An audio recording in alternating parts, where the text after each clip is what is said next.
welcome, before I start, please make sure you have a pen and notepad available for this session. One of the big things you get out of this session is a framework for your new script or for your new pitch. The reason we don't do it via the WebEx interface is because you need it at the end of this session in order to build on, in order to create your pitch.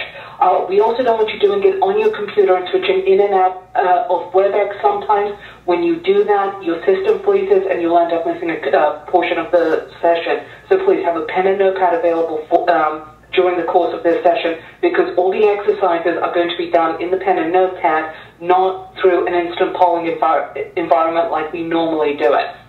Okay, welcome to our webinar on proactive prospecting in a negative economy. I'd like to take a moment just to briefly introduce ourselves and explain our expectations of you, the attendee, during this session.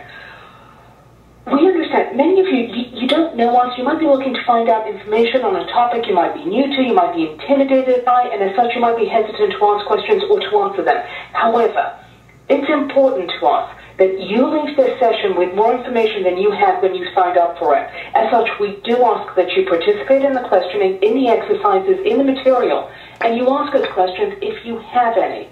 On the right-hand side of your screen, there's an area for you to ask questions through the chat dialog. Bear in mind, if you do ask me a question during the course of this session, I am going to address it in an open forum because it's close to impossible for me to type out a response to your question while delivering the content of this session. So if you have a private question or one you simply don't want addressed in front of other attendees, please send us an email or call us afterwards. One thing I do want to also point out, normally, especially in this course, if you ask me a question, if you're trying to apply the material to your real-world selling situation, I am going to have to ask you a little bit of what type of prospects deal with it and so on, but we just appreciate it if you keep your responses as brief and on point as possible, just so everyone else can have the opportunity to ask questions if they have any and we finish the session on time and so on. I'd like to thank you all for investing the time to attend today's session. We understand in this economy, most sales professionals, you guys don't have time to simply sit back and learn something new. Therefore, if you made the decision to attend this type of program, it's usually because you've identified certain gaps in effectiveness and productivity with respect to a particular sales skill set. One of our biggest impediments to sales success is that we operate from this position that we have to sell something. We examine our pipelines. We send out information that discusses our features and benefits. We emphasize the things that are important to us or that we were told should be important to our clients to make when they make a buying decision. But what we don't do is we don't look at our solution from the client's perspective. Why would someone pick us? For example, if we're a document management company, do people buy our service because we can convert their paper documents into easily retrievable data that we store on state-of-the-art hard drives? We have 3-hour customer response time. We've written all these white papers on the topic. We're an industry leader, and we've won all these awards for our approach towards document management. Or do they buy our service because they're a small law firm and they can't afford to lose critical data in the event of a malpractice action, or they can't risk breaching attorney-client privilege because some temp didn't sort through documents properly during the discovery process? Likewise, you will sign up for a course on improving your prospecting skills. This isn't because you have time on your hands. It's because you don't want to lose a potential deal to a competitor. It's because you don't want to yield to your prospects' demands for price concessions and term concessions because you have a lack of new business activity going on, and as such, you need to close the little bit you have in your pipeline. You're here because we're in a frightening economic environment and you're afraid of becoming one of the casualties.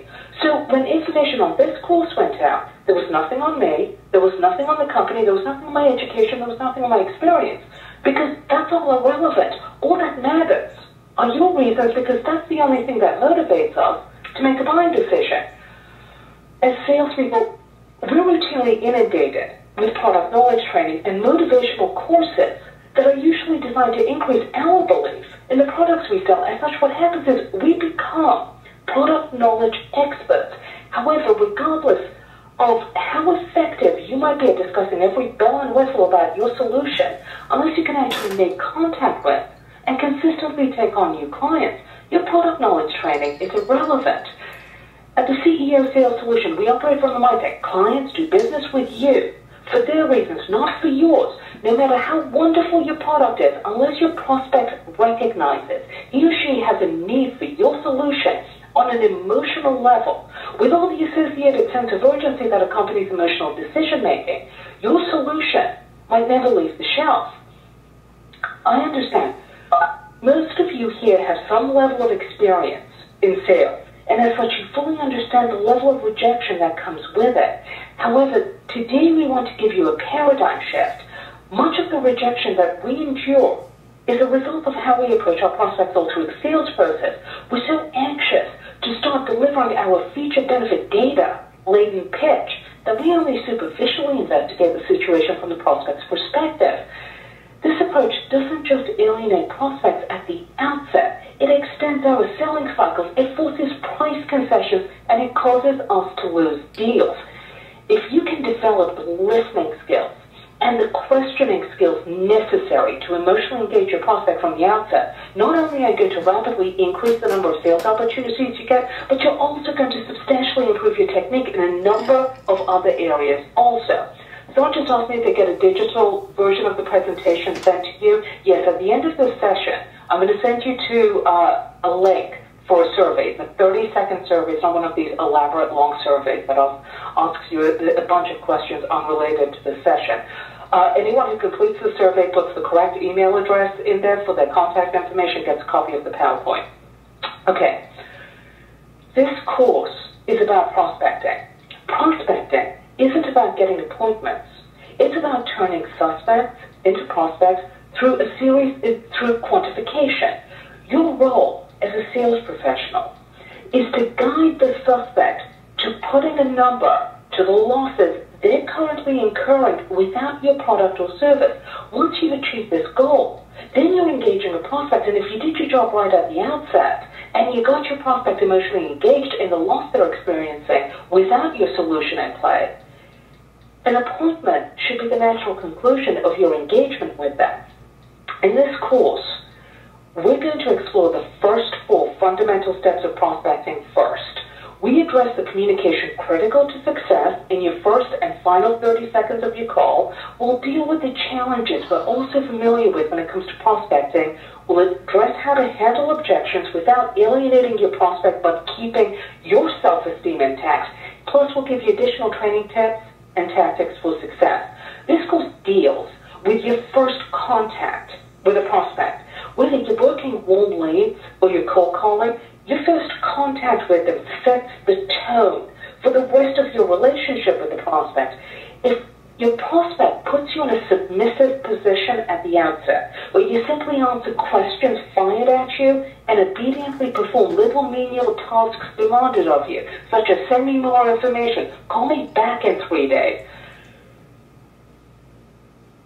your prospect's going to end up controlling the entire sales process with you should you ever progress beyond the initial contact. As such, it's imperative that you understand that the first step of effective prospecting is to believe in the product or service that you're offering. You need to understand you're selling something of value. You're selling a solution. You're not selling a widget. Your product or service becomes a solution instead of a commodity when your prospect understands that implementing the solution will assist the prospect to reduce or eliminate their needs, wants, pain, fears, problems, or other concerns. Solutions are not simply complex IT strategy that exist in some sort of ethereal realm where only IT people can understand them. They are a state of mind for your prospect. So it's critical, not that you know everything that your solution does or that all the features and benefits and all that product knowledge training your company probably invested so much money into when you first started. It is critical that you completely understand the problems you can help your prospect overcome. The more you know about your prospect's problems, the more you can emotionally tap into their buying motive. This understanding is vital. Don't bother going through the motions of cold calling or other forms of prospecting until you have this understanding clearly in your mind. You need to be convinced deep down of the value of your solution, and you do that by understanding your prospect's problems. However, look, I do want to emphasize, you don't demonstrate your belief in your solution by communicating like the classically loud, over-enthusiastic, overconfident salesperson. This usually doesn't demonstrate awareness. It simply demonstrates you're looking to sell something. When you're aware of your value, when you're aware of your important role in handling your prospects' concerns, issues, or problems, you're going to start communicating and behaving much like a licensed professional, controlling the sales process, instead of communicating like a salesperson trying to talk someone into signing on the dotted line. The second step of effective prospecting is to leave me, myself, and I out of it. Place yourself in your prospect's shoes. Why would they take time out of their busy day to listen to you? Is it because your prospect can do X, Y, and Z? Or is it because of their reasons? What obstacle is the prospect trying to overcome? What problems or issues are they trying to reduce or eliminate? We all love to talk about ourselves, often simply waiting our turn to talk. Your prospect's no different. If you have them focused on talking about their problems and you bring them to an awareness of what their problem is costing them, an appointment should simply be the natural conclusion of your engagement. However, to get here, you need to start thinking like your prospect. You need to think about what motivates him or her. Ask yourself, what would make me say yes? And most important of all, ask yourself, what's going to make me stop listening? We're going to start with our first step of creating a framework for your new pitch. What I'd like you to do is write down in your pen and notepad 3 problems your solution overcomes from your prospect's perspective. The way you need to frame these problems is from your prospect's perspective, not from yours. So don't say, well, the problem is, what my solution overcomes is it gives the prospect better quality. Who cares?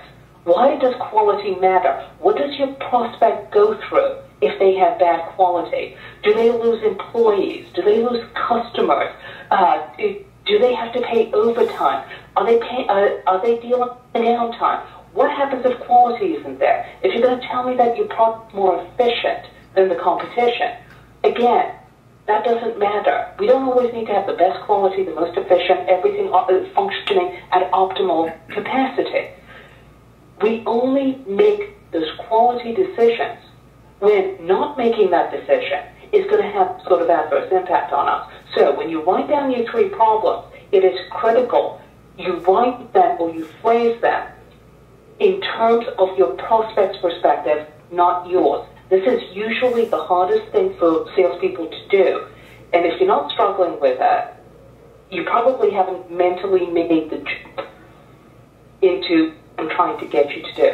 So if anyone wants to share one of their problems with me, I'd love to see it in the chat box. I'm going to give you about 2 minutes.